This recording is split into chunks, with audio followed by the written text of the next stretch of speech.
Hello everyone, good evening তোমাদের সবাইকে। আশা করি সবাই ভালো আছো।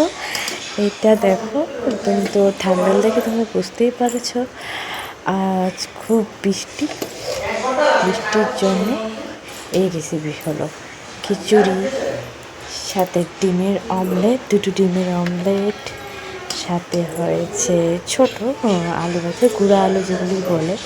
আর তবে হ্যাঁ, খিচুড়িটা আমাদের টমেটো দেওয়া হয়েছে আর গোটা গোটা পেঁয়াজ দেওয়া হয়েছে। ঠান্ডা বলে কথা, আর পেঁয়াজ ছাড়া তো হয় না। তো তোমরা এইভাবে খাও কিনা আমি জানি না, তো আমার শ্বশুরবাড়িতে এইভাবে খাওয়া হয়। সবসময় না, মাঝে মাঝে হঠাৎ ঠান্ডা বেশি একটু বৃষ্টি হলো তখন এইভাবে পেঁয়াজ দিয়ে খাওয়া হয়। তবে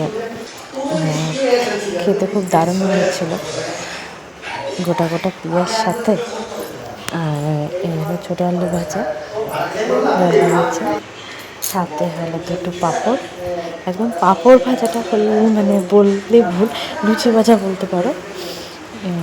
তো ছোটো পাঁপড় ভাজা, আর সাথে হবে আচার, যেটা ছাড়া খিচুড়ি আমার কাছে একদম ভালো লাগে না। পাঁপড় আর আচার হলে তো ব্যাস আমার হয়ে যায়। তাও অন্য কিছু রেসিপি করা হলো, সারা ডিমের আলু ভাজা।